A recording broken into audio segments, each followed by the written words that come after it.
To repay a debt of gratitude, I lived as a humble house husband for 3 years, washing my hands only to make soup, yet I was publicly humiliated by my wife. Aside from cooking, what are you even good for? You don't compare to even a single toe of Bryce's.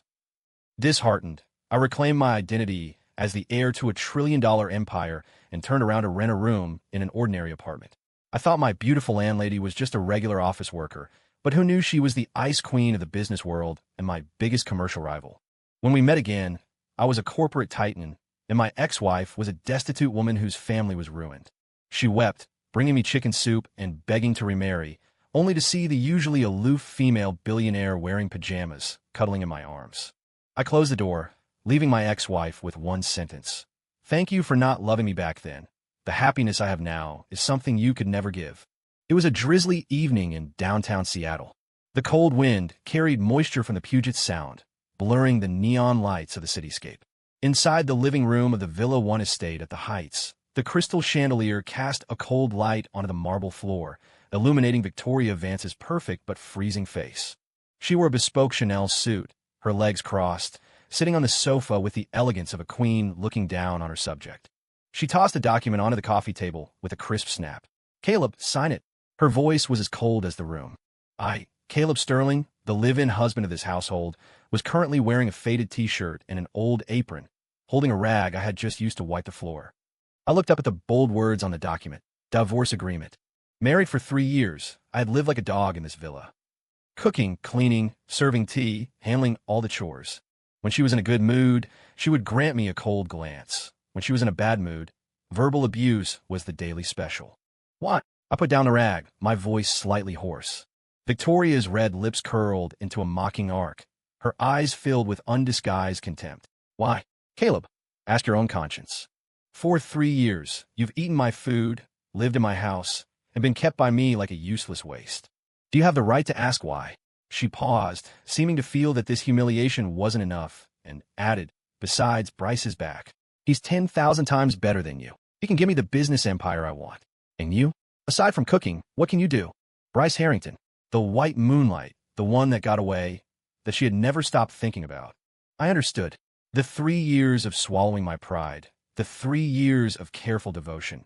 In her eyes, it was just a laughable transition period. Now that the main character had returned, I, the stand-in husband, was expected to get lost. I looked at her, the woman I had loved for 3 years, and the last bit of warmth in my heart extinguished. "I've read the agreement," I said calmly. "I leave with nothing." "What else?" Victoria looked at me like she had heard the world's biggest joke. "You want assets?" "Caleb, don't be so naive. Even the t-shirt on your back was charity from me. What right do you have to discuss assets?" "Fine." I nodded and picked up the pen on the table. My calmness seemed to surprise her, perhaps even annoying her. She probably hoped to see me crying and begging on my knees. Only that would satisfy her vanity. Unfortunately, she was disappointed. Without hesitation, I signed my name at the bottom of the agreement with a flourish, Caleb Sterling. After signing, I pushed the agreement back to her, looked at her exquisite face, and said indifferently, "Victoria, divorce is fine. But the person leaving with nothing isn't me." Victoria was stunned, then laughed as if she heard something absurd. "Are you crazy? Caleb, has the shock damaged your brain? This is my house, my car, my company. What do you have?" "No." I shook my head, stood up, and looked down at her, my eyes as calm as an abyss. "You're wrong. From this moment on, none of them are yours. You." Ignoring the shock and impending rage on her face, I walked straight to the entryway, took off the old apron that symbolized my humiliation, and tossed it on the floor. Then, I pulled out a beat-up, 3-year-old flip phone I kept hidden. I powered it on, found the only number in the contacts, and dialed. The call was answered instantly. "Hello. Silus." My voice returned to a long-lost, unquestionable authority. "My 3-year house husband trial period is over." There was silence on the other end for a moment, followed by a voice trembling with excitement. Sir, you've finally come to your senses. I'll arrange everything immediately." Immediately. I hung up and tossed the flip phone into the trash can. Then, I turned around to face Victoria's eyes, which were full of suspicion and anger, and calmly announced, "I'll give you 10 minutes. Take your things and get out of my house." "Your house? Caleb, are you sleepwalking? I think you really are crazy." Victoria finally exploded. She stood up abruptly, pointing at my nose and screaming. Just then, her phone rang. She glanced at the caller ID. It was her company's CFO. She answered impatiently on speaker. What is it? Can't you see I'm busy? The CFO's voice came through, distorted by terror. Ms. Vance, it's bad. All the company accounts have been frozen. We just got notice. Titan Vanguard has initiated a hostile takeover. We're finished. Victoria looked as if she had been struck by lightning. She froze, the blood draining from her face instantly. Titan Vanguard. That was a global capital predator, a top-tier giant. A stomp of their foot could make the entire city of Seattle tremble. Why would they be interested in her small company? Before she could recover from the shock, her phone rang again. This time, it was her personal lawyer. Ms. Vance, your personal assets, including all real estate, vehicles, and equity under your name, have all been frozen. The reason is, sources of funds are unclear. Clatter. The phone slipped from her weak hand, hitting the floor and shattering the screen. She looked up in disbelief, staring dead at me, the husband she viewed as worthless trash. At this moment, my eyes were indifferent, as if I were looking at a stranger. You did this. Her voice trembled, filled with fear. I didn't answer. Outside the villa, a deep, synchronized roar of engines could be heard. A row of black Rolls-Royce phantoms, like ghosts in the night, silently pulled up to the villa entrance. The beams of their headlights cut through the rain, illuminating the living room as bright as day. The car doors opened in unison. A group of bodyguards in black suits and white gloves filed out, respectfully lining up on both sides. Finally, from the back seat of the lead car, a silver-haired, upright elderly man stepped out. He held a black umbrella and walked quickly to the door. The moment he saw me, tears streamed down his face, and he bowed deeply. Sir, your servant Silus Thorne is here to take you home. A deathly silence filled the living room. Victoria stared blankly at the group of black-clad bodyguards at the door, at the faces that usually only appeared in financial magazines belonging to Titan Vanguard's high command, and then at Caleb, whom they called Sir. Her brain completely crashed. Sir? What sir? The waste who had mooched off her family for 3 years, whom she ordered around like a servant, less than a dog. He was someone, sir, and for Silus Thorne, the steward of Titan Vanguard, to come personally and respectfully call him that. An absurd, terrifying thought that she dared not contemplate began to grow wildly in her mind. Silus Thorne, known as Mr. Thorne, the number 2 figure at Titan Vanguard, was a founding veteran who had built the empire alongside the chairman. His power was at the very tip of the pyramid in the American business world. And now, this big shot who could cause an earthquake in Seattle with a stomp of his foot was standing respectfully before Caleb like a servant. Sir, you have suffered these past 3 years. Silus looked at the cheap t-shirt on me, his eyes reddening. I waved my hand and said lightly, no suffering. It was just a game. Now, the game is over. My gaze swept over the dumbfounded Victoria, and I spoke coldly to Silus. Silus, I just told Miss Vance to get out of my house within 10 minutes. How many minutes have passed? Silus glanced at the Patek Philippe on his wrist and answered respectfully, replying to Sir, 7 minutes have passed. 3 minutes remain. After speaking, he turned around. The originally kind and amiable face was instantly covered in frost, his gaze shooting toward Victoria like a knife.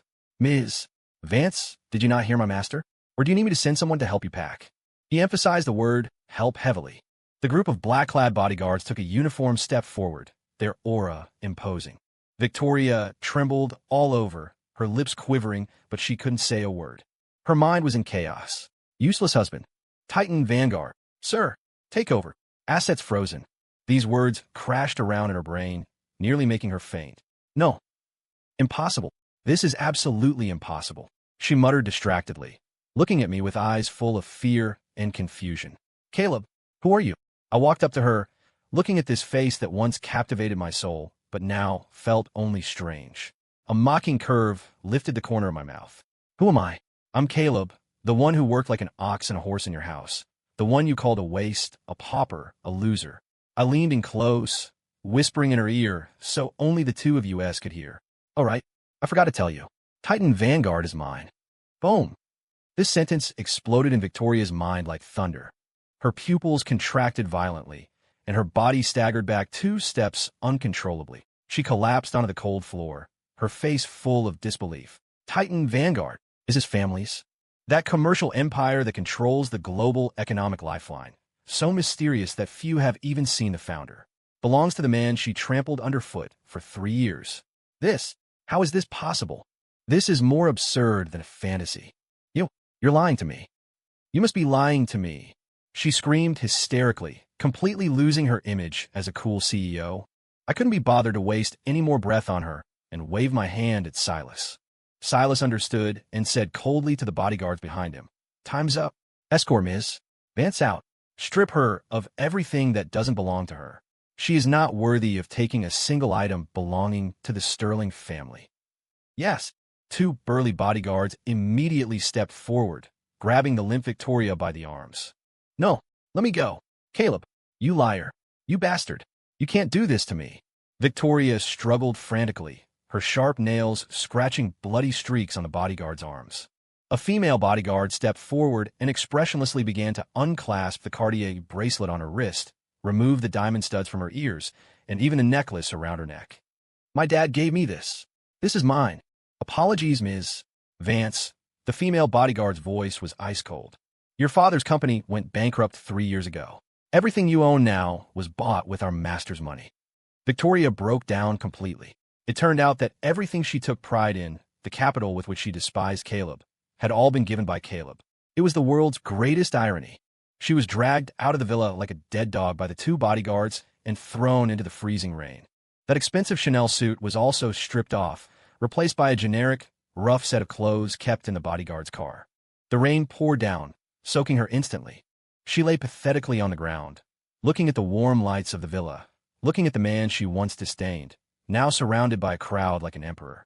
Regret, endless regret, gnawed at her heart like a viper. She thought of all the humiliation and meanness she had directed at Caleb over the last 3 years. She remembered how, just 10 minutes ago, she had thrown the divorce agreement in his face with such arrogance. If she hadn't been so snobbish, if she had been a little better to Caleb, then would the person standing at the top of the world right now be her? But in this world, there are no ifs. Just then, a flashy red Ferrari roared up and screeched to a halt at the villa gate.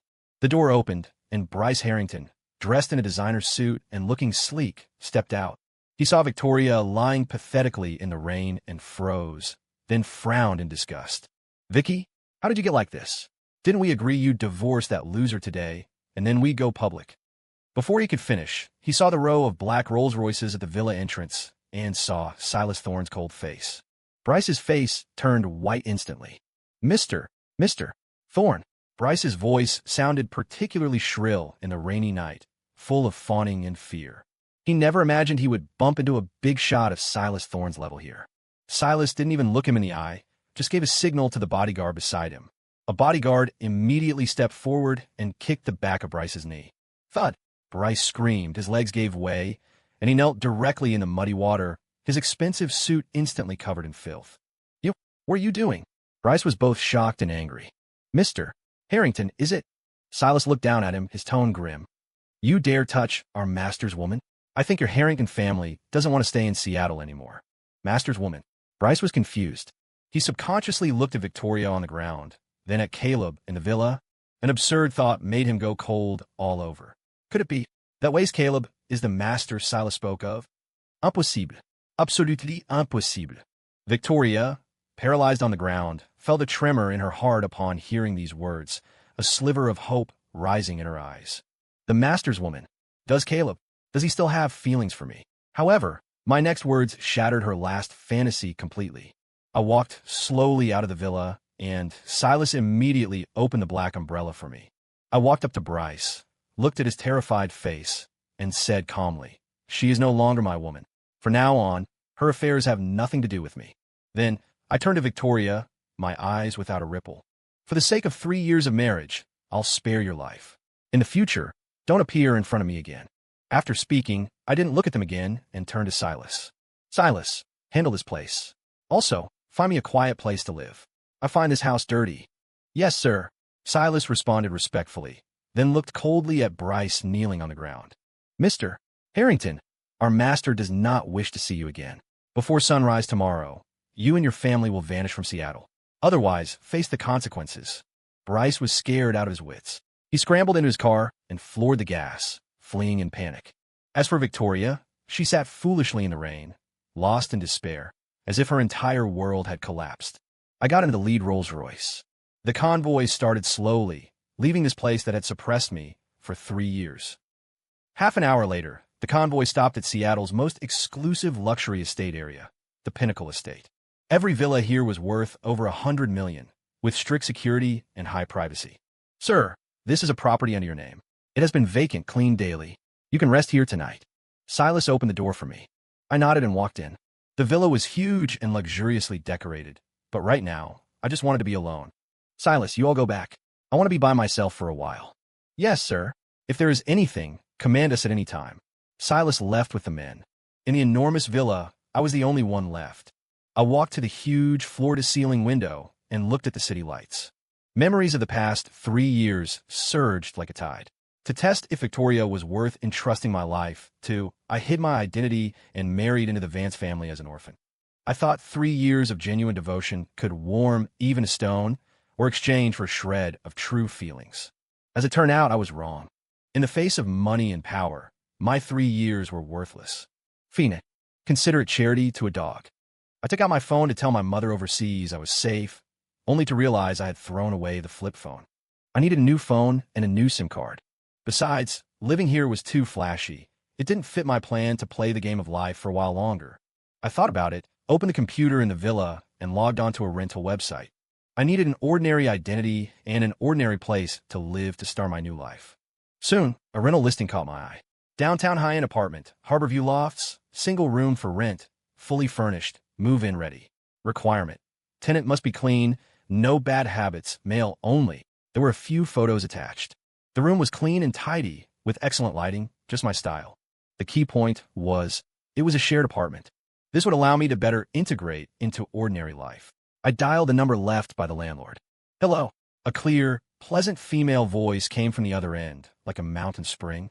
It sounded nice. Hello, I saw your rental listing online. Is the room still available? Yes. Can I come see it now? There was a silence on the other end. She seemed hesitant. Now? It's already very late. I just arrived in Seattle. I have nowhere to stay. It's rather urgent. All right then, come over. Harborview Lofts, Tower A, 1801. Hanging up, I randomly picked the lowest profile Audi A6 from the garage and drove to Harborview Lofts. Half an hour later, I stood at the door of 1801 and rang the doorbell. The door opened quickly. The person who opened it was a woman so beautiful it was suffocating. She wore a dusty, pink silk nightgown that outlined her exquisite curves.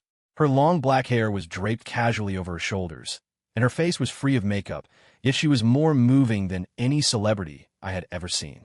Her features were as exquisite as God's most outstanding work of art, especially those eyes, clear and deep, carrying an innate sense of detachment, like a fairy who didn't partake in earthly food.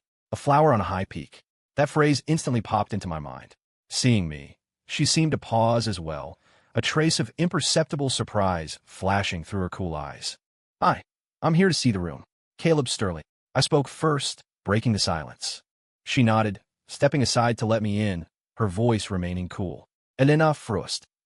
I walked into the room, and a faint, pleasant fragrance hit me. The entire apartment had a modern minimalist style, black, white, and gray tones, looking clean and sophisticated.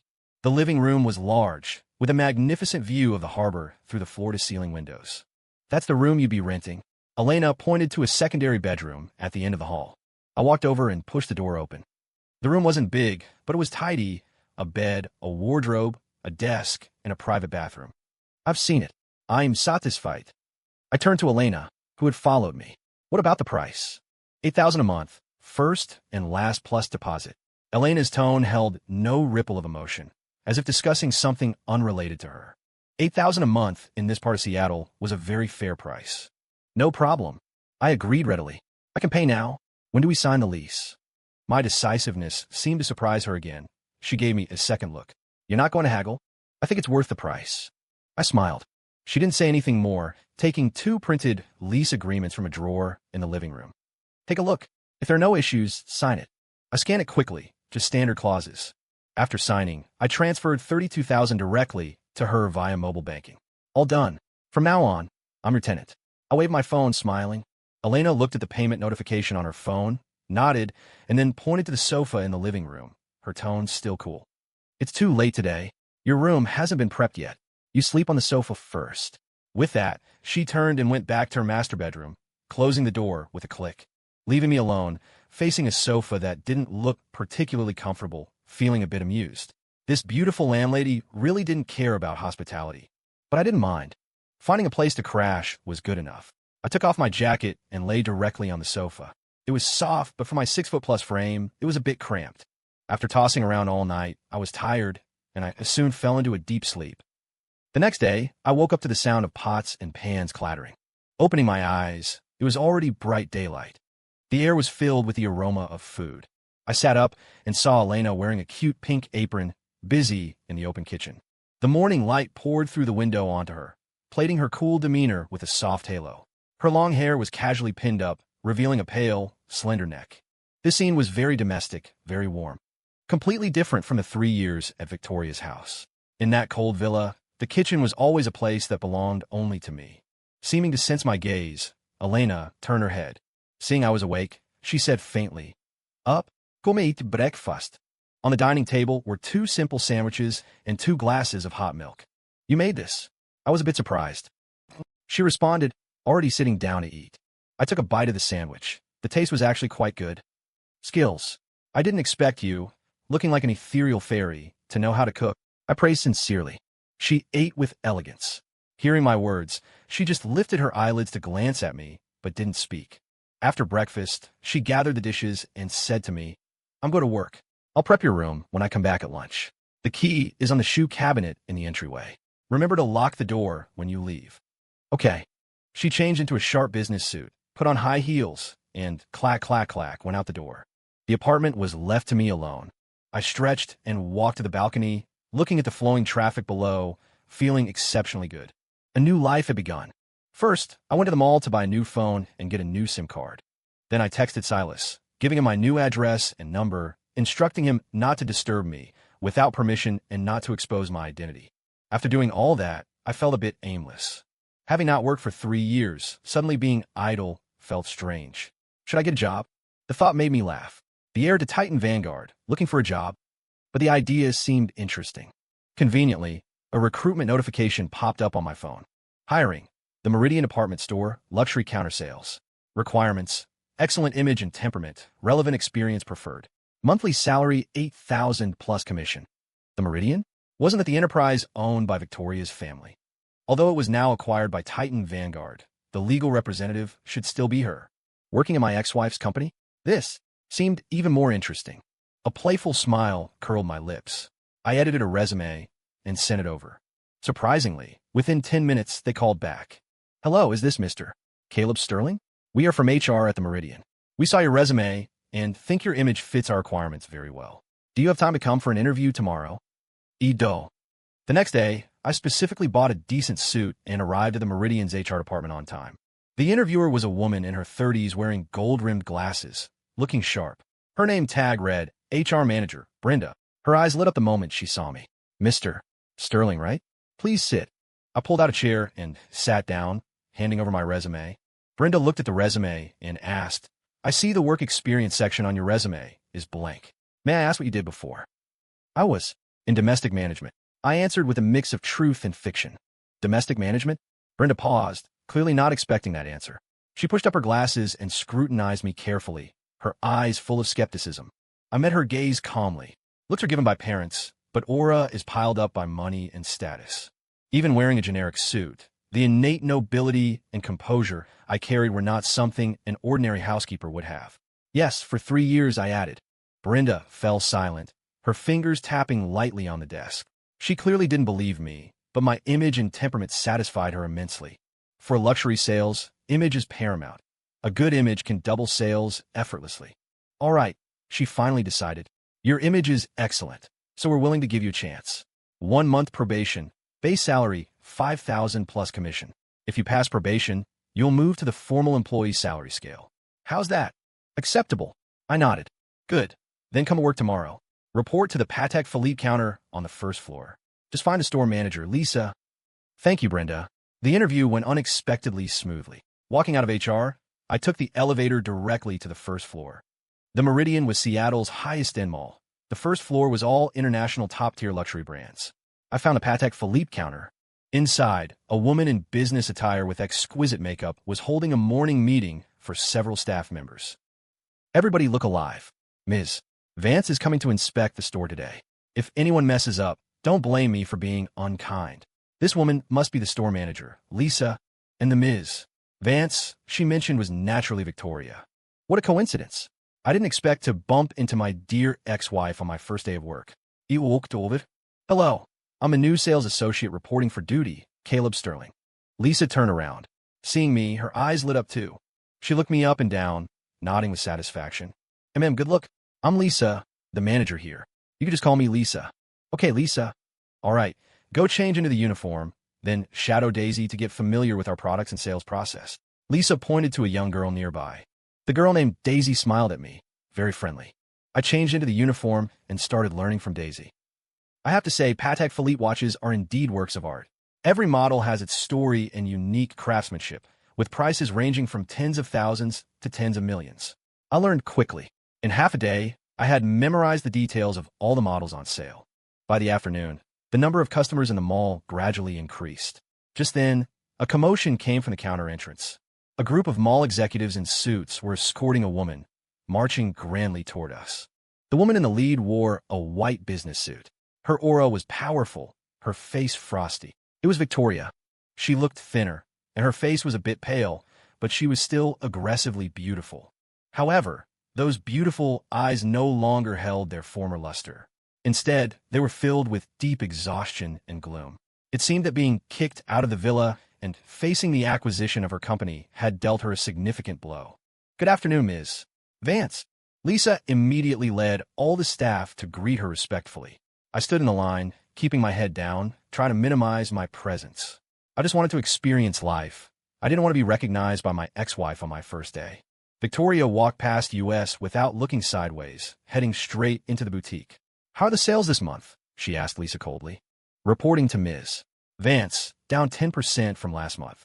Lisa answered carefully. 10%. Victoria's pitch rose instantly. Her sharp eyes swept over every employee present. What do I pay you for? I support so many of you just to get these kinds of results. Everyone was scared into silence, burying their heads lower. Her gaze finally landed on me. Probably because I was the tallest, I stood out in the crowd. She frowned, seeming to find me familiar. Are you new? My heart skipped a beat, but I steeled myself and looked up. Yes, Ms. Vance. Our eyes met. When she saw my face clearly, Victoria looked as if she had been electrocuted, freezing in place. Her beautiful eyes were instantly filled with shock, astonishment, disbelief, and a complex emotion she didn't even realize herself. Caleb. She inadvertently voiced my name. The entire counter went silent instantly. Everyone's eyes focused on me and Victoria, full of curiosity and gossip. Ms. Vance knows this new handsome guy, and judging by her expression, their relationship seems unusual. Lisa and Daisy's jaws nearly hit the floor. They never imagined that this colleague, on his first day, could make the high and mighty Ms. Vance lose her composure like this. Why are you here?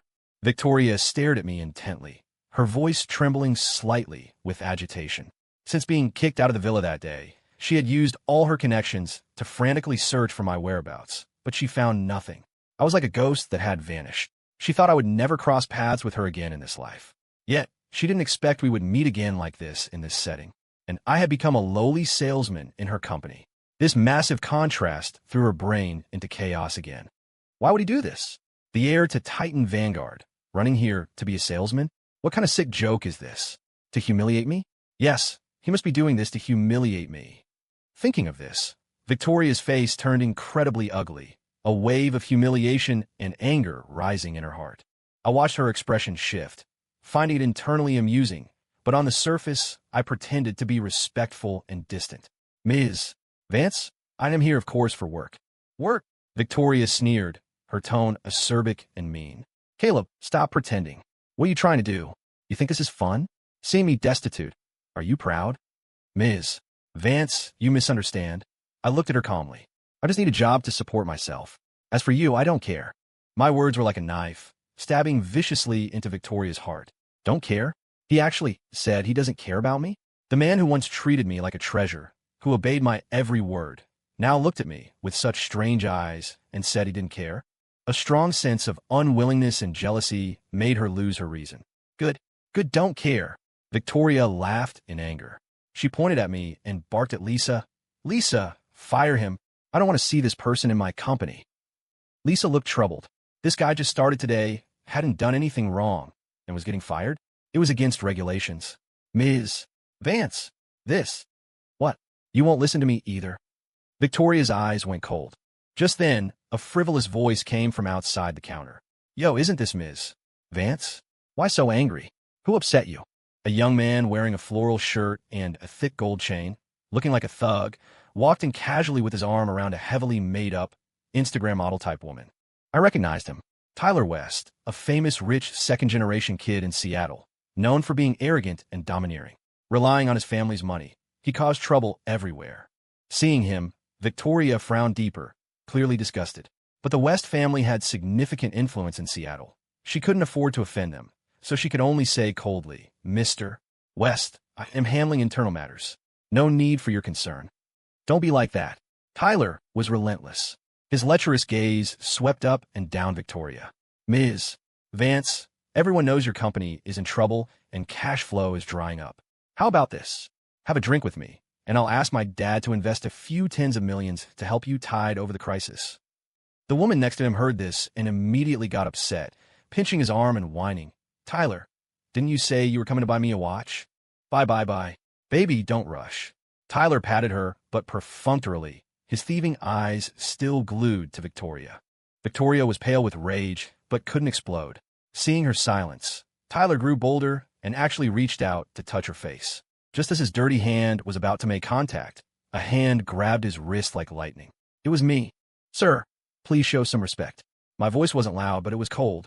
Tyler froze, then flew into a rage. Who the fuck are you? A watch seller dares to mind my business? Looking for death. He tried to yank his hand back, but found my grip was like an iron clamp, immovable. Let go. He grimaced in pain. I ignored him and looked at Victoria, saying plainly, Ms. Vance, although I am about to be fired by you, right now I am still an employee here. Protecting customers and company property is my duty. I deliberately emphasized the words company property. Victoria's body trembled violently.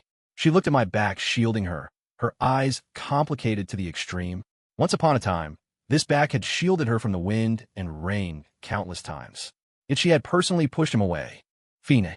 Good boy, you just wait. Tyler, seeing he couldn't break free, started making threats.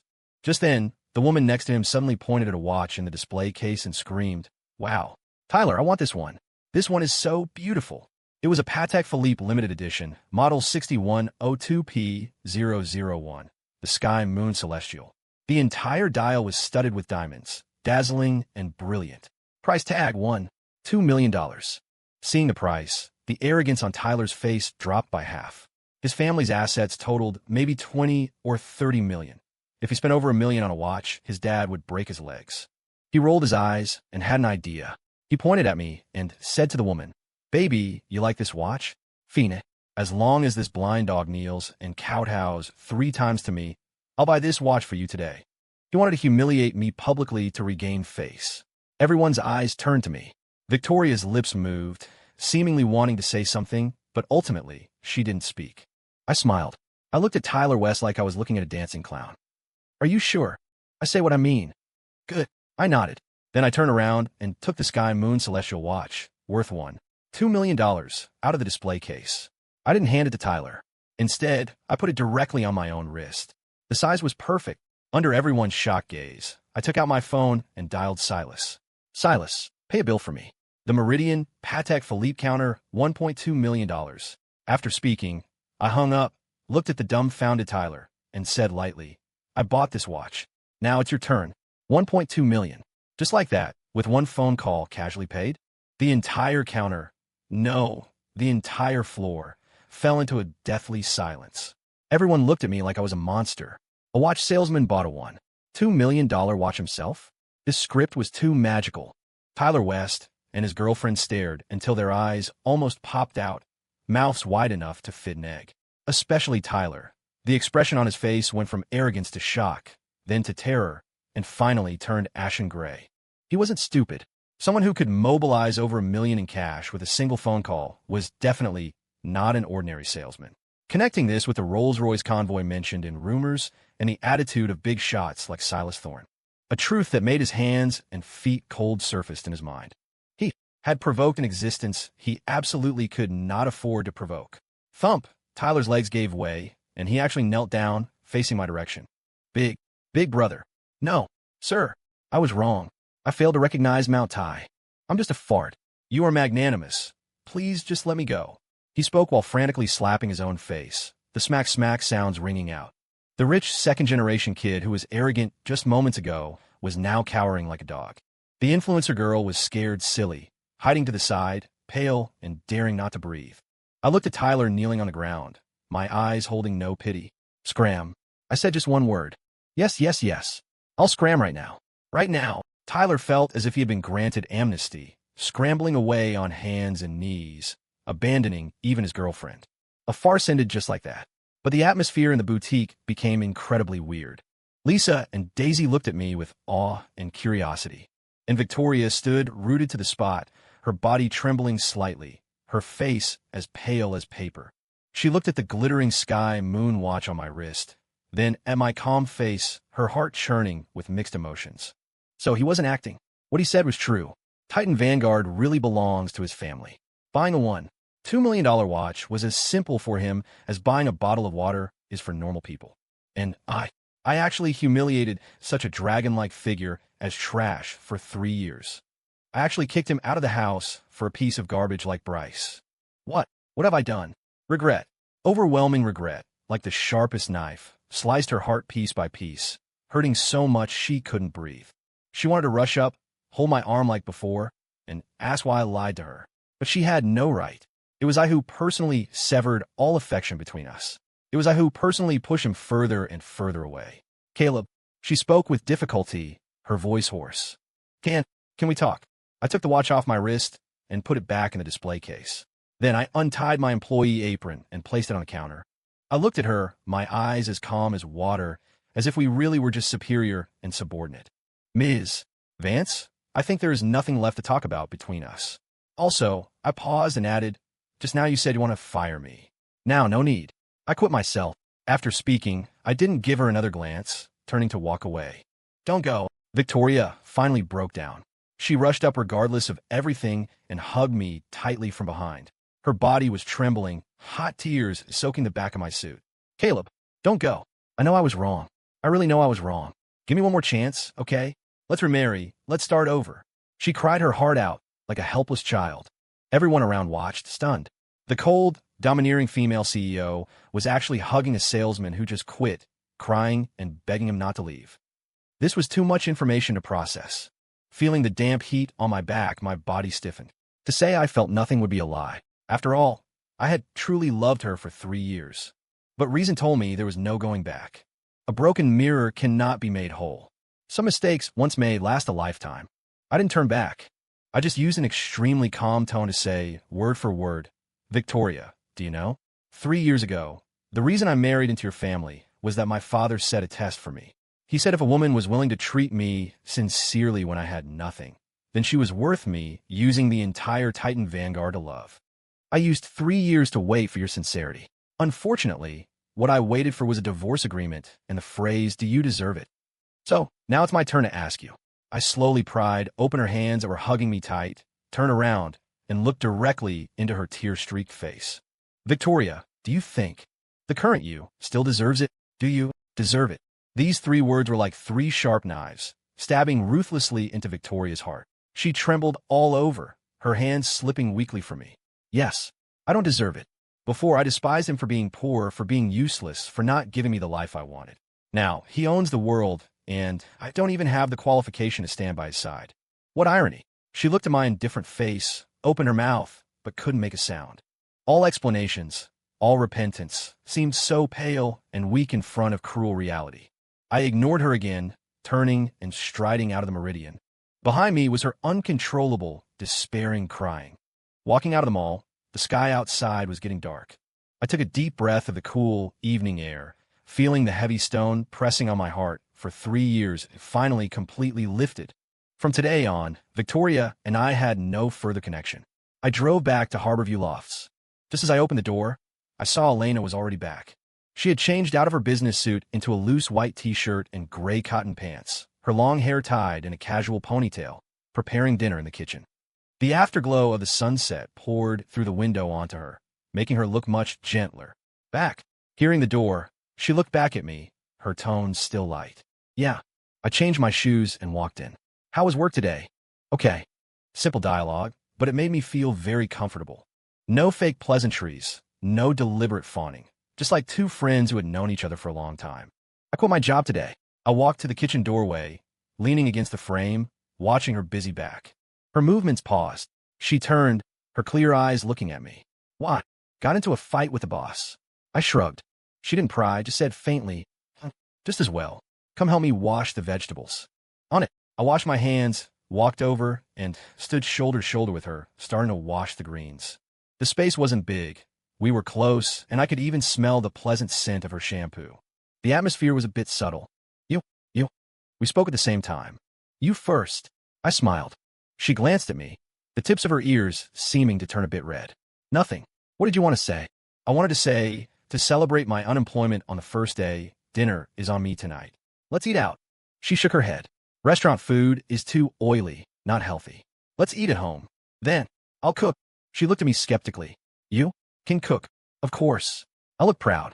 Housekeeping was my old trade. In the end, I made dinner. 4 dishes and a soup, simple home-style food, but perfect in color, smell, and taste. Elena tasted a bite, and for the first time, a look of surprise appeared in her cool eyes. I didn't expect you really could cook, and it tastes very good. Naturally. Look who I am, I said without modesty. We ate happily that meal. Though we didn't talk much, the atmosphere was harmonious. After eating, I voluntarily cleaned up. When I came out of the kitchen, I saw Elena sitting on the sofa, looking at something on her tablet. She was focused, her brows slightly furrowed. I walked over and realized she was watching the video of the farce that happened at the Meridian this afternoon. Some busybody had filmed it and uploaded it online. It was now the #1 local trending topic. The video title was explosive. Mystery tycoon drops millions on watch to slap down arrogant rich kid. Domineering female CEO breaks down begging for reconciliation. The video was very clear, capturing me, Victoria, and Tyler. The comment section was blowing up. Holy crap, this guy's so handsome and rich. Bought a 1.2 million watch just like that. Isn't this a novel plot? The protagonist playing the pig to eat the tiger, and the blind ex-wife asking for the guy's number. I'm much better behaved than that CEO. Feel sorry for the CEO. Looks like she regrets it. Too bad. She did it to herself. I watched the video, rubbing my nose helplessly. I didn't expect to become famous so easily. The person in the video is you, right? Elena put down the tablet, looked up, and stared at me quietly with clear eyes. She had recognized me long ago. I nodded, not denying it. It's me. So, you're a housekeeper, and that female CEO is your ex-wife? Yeah. She fell silent. The atmosphere in the apartment solidified for a moment. After a long time, she spoke slowly, asking a question that surprised me. Then do you still love her? I froze. Then I smiled and shook my head. Not anymore. From a moment she threw the divorce agreement in my face, I stopped loving her. Hearing this answer, she seemed to breathe a sigh of relief. Just then my phone rang. It was an unknown number. I answered, and a careful voice came from the other end. Hello. May I ask, is this Mr. Caleb Sterling? Speaking. Who is this? Mr. Sterling, hello. I am Tyler West's father, Richard West. My son was ignorant and offended you at the mall yesterday. I am calling specifically to apologize. Richard West's attitude was extremely humble. Clearly, he had investigated my identity. Oh, how do you plan to apologize? I asked with interest. I am willing to transfer 50% of the West Group's shares to you unconditionally. I only ask that you raise your hand high and let the West family live. The West Group, market cap $2 billion. 50% of the shares would be $1 billion. He actually wanted to use $1 billion to buy my forgiveness? No, he wanted to use $1 billion to buy his family's life. Because he knew very well that with Titan Vanguard's power, bankrupting the West family would take mere minutes. Before I could speak, Richard's fearful voice came again. Mr. Sterling, if you think that's not enough, I can add more. I laughed. No need for the shares, I said lightly. I'm not interested in your broken company. Then you mean? Tomorrow, I want to see an apology letter from you and your son on the front page of every media outlet in Seattle. Also, donate $100 million to the Seattle Children's Fund in my name. If I'm satisfied, this matter ends here. Richard West on the other end, hearing my request, was first stunned, then ecstatic. $100 million, plus a public apology, could buy the safety of the entire family? This was a massive act of grace. Yes, yes, yes. Thank you, Mr. Sterling. Thank you for your magnanimity. I will handle it tomorrow. No, I'll do it tonight. I will definitely satisfy you. He hung up with 1,000 thanks. I put down the phone and saw Elena looking at me with a strange expression. In that look, there was curiosity, inquiry, and a trace of an emotion I couldn't read. What is it? Is there something on my face? I touched my face. She shook her head and asked softly, why didn't you just take his shares? $1 billion isn't a small amount. A gentleman loves money, but he gets it the right way. I said simply. Besides, I don't need to use this method to make money. Making him donate $100 million is more meaningful than putting in my own pocket. Moreover, $100 million, to me, wasn't even pocket change. My words seemed to touch her. She looked into my eyes for a long time before slowly saying, are different from the rich people I imagined. Oh, what are the rich people you imagine like? Arrogant, domineering, condescending, just like that Tyler West. I smiled. That only proves he isn't rich enough. True top tycoons often return to simplicity, low-key like ordinary people, because they no longer need external things to prove their value. That night, we talked a lot, from poetry to life philosophy. I discovered Elena was not only beautiful, but also a very thoughtful and deep woman. We got along very well. It was the first time in 3 years I felt I wasn't casting pearls before swine. Early the next morning, all of Seattle was flooded with Richard West and his son's apology letter. Newspapers, TV, internet. It was everywhere, showing the father and son crying bitterly and repenting. At the same time, the Seattle Children's Fund received a donation of $100 million in my name. This incident caused another uproar in Seattle. The name of the mystery tycoon Caleb Sterling completely caught fire. And I, the party involved, was at home acting like nothing happened, figuring out what to cook for lunch. Just then, the doorbell rang. I thought it was property management, opened the door, and saw an unexpected face. Victoria. She stood at the door, holding a thermos, wearing exquisite makeup, but unable to hide the haggardness and red veins in her eyes. Seeing me, she squeezed out a smile uglier than crying. Caleb, I made you the chicken soup you like best. You have a taste. She carefully held the thermos out to me. I looked at her, feeling no ripple in my heart. No need, I said coldly. We are divorced. Please don't disturb my life in the future. I moved to close the door. Wait. She hurriedly blocked the door with her hand. Caleb, I know I was wrong. Give me one more chance, okay? Look, I made this soup myself. I never went into the kitchen before. So what? I interrupted her. You're doing all this now only because you know my identity. If I were still that penniless Caleb, would you be standing here? She was rendered speechless by my question, her face pale.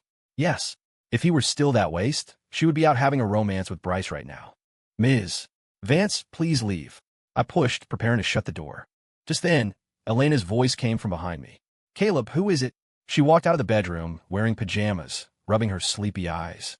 That lazy and intimate appearance would make anyone think things. Victoria saw this and looked struck by lightning. She looked at the stunning Elena, then at me, her eyes filled with jealousy and madness. Who is she?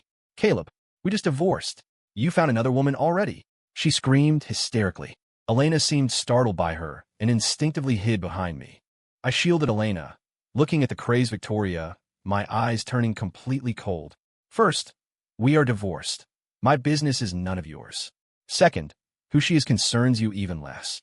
Third, and this is the last warning, harass us again and face the consequences. With that, I gave her no more chances and slammed the door shut with a bang. Outside, Victoria's unwilling crying and pounding on the door could be heard. I ignored it. Sorry, scared you. I turned and said to Elena. Elena shook her head. She looked at me, her eyes complicated. She is your ex-wife. Yeah. Do you really not love her anymore? Really? She was silent for a moment, then suddenly stood on tiptoes and lightly kissed me on the cheek. A soft touch gone in an instant. I froze completely. She kissed me? That's a reward for you. Her cheeks flushed a moving shade of red, and after speaking, she ran back to her room, as if fleeing, leaving me standing there, touching my cheek, smiling foolishly. The days that followed were peaceful and sweet. My relationship with Elena changed subtly because of that morning kiss. Although we didn't explicitly say it, we both understood tacitly. She would make breakfast and wait for me to get up, and I would prepare a sumptuous dinner before she got off work. We would curl up on the sofa to watch movies and stand on the balcony, enjoying the breeze and night view. This plain happiness was what I had dreamed of, but never received from Victoria. I became more and more certain that Elena was the right person I had been looking for. On the other hand, after being rejected, Victoria didn't seem to give up. She started frantically calling and texting me, confessing, apologizing, saying how regretful she was, how much she loved me. I ignored it all, blocking her directly. Later, she found my mother's contact info through various channels, wanting to try the mother-in-law out. As a result, she was cursed out by my strong-willed mother. My son worked like a slave in your house for 3 years. Were you blind? Now you know he's rich and want to come back to scavenge? Our Sterling family doesn't take gold-digging trash like you. Get lost. My mom's actual words were 100 times harsher. Victoria was completely out of options. Her company, under Titan Vanguard's continuous pressure, was on the brink of bankruptcy.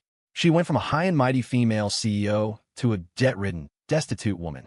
Rumor had it she sold all her luxury goods, moved out of the high-end apartment, and rented a place in a dilapidated old neighborhood.